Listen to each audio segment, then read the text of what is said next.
Bueno, pues vamos a continuar ahora con los oxoácidos. Dentro de los compuestos binarios vimos algunos que se llamaban hidrácidos, que eran compuestos binarios del hidrógeno con algunos no metales. Y vimos, por ejemplo, el caso del sulfuro de hidrógeno, al que también llamábamos ácido sulfídrico.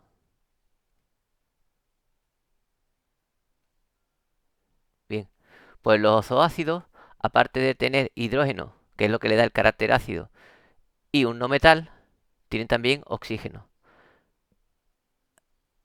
Bastante frecuente que confundamos ese de arriba, el ácido sulfídrico, con este que está aquí abajo, que sería el ácido sulfúrico. Este ácido sulfúrico, que es el mismo que se encuentra en las baterías de los coches. Pues bien, ¿cómo podemos aprender a formular estos ácidos que contienen oxígeno? Bueno, pues vamos a verlo con diferentes ejemplos. Vamos a tener, por ejemplo, el caso del carbono. El carbono es un no metal que presenta dos números de oxidación positivos. El carbono 2 y el carbono 4. Eso significa que me va a poder dar dos oxoácidos diferentes. El primero de ellos tendríamos que tener en cuenta que tiene que tener hidrógeno, tiene que tener carbono y tiene que tener oxígeno. El oxígeno siempre va a actuar con número de oxidación -2. El hidrógeno siempre va a actuar con número de oxidación positivo. Y aquí estamos viendo que el carbono tiene de número de oxidación 2. Eso significa que si lo dejamos tal como está, +1, +2, +3, nunca vamos a poder igualar las cargas negativas con las cargas positivas. Lo más lógico en este caso entonces es que siempre que tengamos un no metal con número de oxidación par, pongamos en vez de un hidrógeno, dos hidrógenos. Y pasaríamos a tener entonces dos cargas positivas. A esto le sumaríamos las dos cargas positivas del carbono y tendríamos entonces que igualar estas cuatro cargas positivas con las cargas negativas del oxígeno. Como cada oxígeno tiene dos cargas negativas, si colocáramos dos oxígenos, tendríamos 2 por 2 -4. Y ya estaríamos igualando las cargas positivas con las cargas negativas. Por tanto, la fórmula sería H2CO2.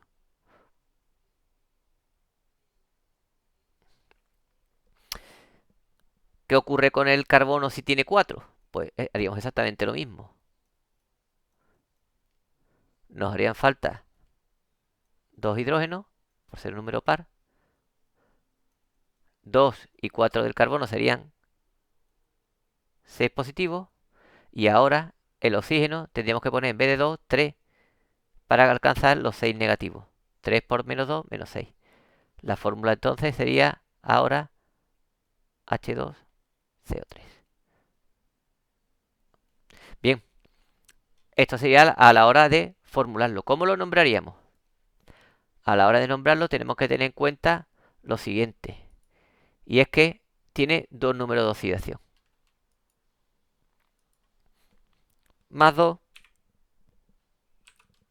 y +4. Pues cuando usa el número de oxidación 2, vamos a acabar el nombre del no metal con la terminación oso. Y si tiene de número de oxidación 4, vamos a acabarlo con la terminación ico. De manera que el primero sería el ácido carbonoso, porque tendría el número de oxidación 2. Mientras que el segundo sería el ácido carbónico, porque tendría de número de oxidación 4. Bien, esto para el carbono. Existen otros elementos que no son el carbono y que además tienen más número de oxidación. Eso le ocurre, por ejemplo, al azufre y los elementos de su grupo, como serían, por ejemplo, el selenio y el teluro, que tienen de número de oxidación 2, 4 y 6. Bueno, pues haríamos exactamente igual. Por ser un número par, ponemos dos hidrógenos,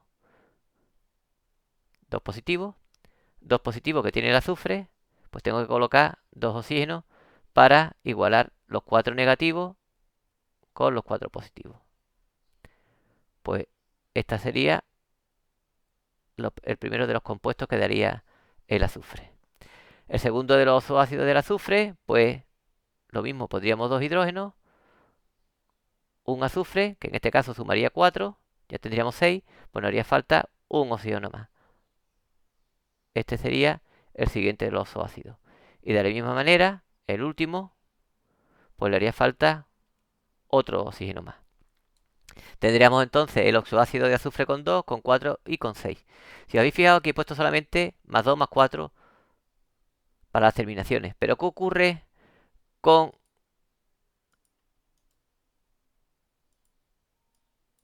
los elementos que tienen 3 números de oxidación? Pues que entonces, para la más baja, que en este caso sería más 2, la terminación que le ponemos es oso, pero le ponemos antes el prefijo hipo.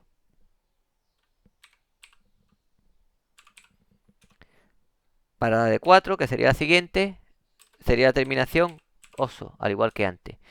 Y para la siguiente, la de 6, sería la terminación ico.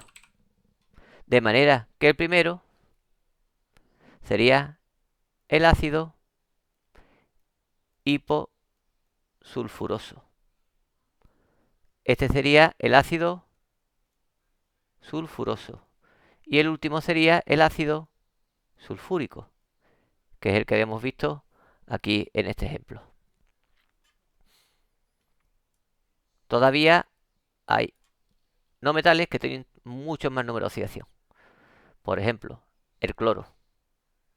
El cloro tiene de número de oxidación 1, 3, 5 y 7.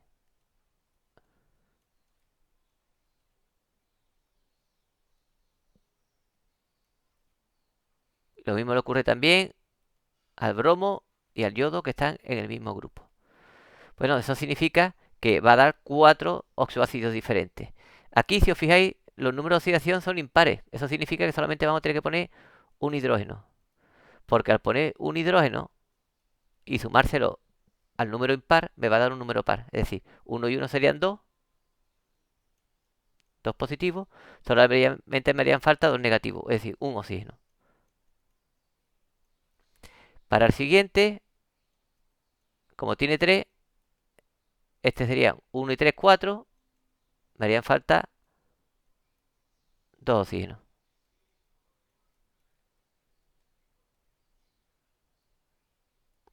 Para el siguiente, pues me haría falta 3 oxígenos. Y para el último, 4 oxígenos. Porque aquí sumaríamos 5 y 1, 6, 3 oxígenos, 7 más 1, 8, 4 oxígenos. ¿Qué ocurre? Pues podríamos utilizar prácticamente este mismo. Pero, evidentemente, cambiando 1, 3 y 5. Claro, me falta 1, 7. ¿Cómo se nombran los que tienen de número de oxidación 7? Pues con el prefijo per y el sufijo ico. De manera que aquí el primero sería el ácido hipocloroso. Este sería el ácido cloroso. Este sería el ácido clórico. Y por último tendríamos el ácido perclórico. Para los oxoácidos hay unos cuantos elementos que tienen excepciones. Vamos a empezar primero hablando del nitrógeno. El nitrógeno, si recordáis los números de oxidación, hemos visto que tiene más 1, más 2, más 3, más 4 y más 5. Sin embargo, cuando forma oxoácido, solamente utiliza los números de oxidación 3 y 5. Con lo cual, al ser impar, solamente tendríamos que seguir la regla anterior y obtendríamos los dos oxoácidos del nitrógeno. Que, siguiendo la regla anterior, para el más pequeño sería el ácido nitroso y para el de número de oxidación 5, el ácido nítrico. Hay otros elementos que presentan diversas formas. Esos elementos serían el boro, el silicio, el fósforo, el arsénico y el antimonio. Pero esto lo trataremos en próximos vídeos. Bueno, pues ya con esto hemos acabado lo que serían los zooácidos más comunes.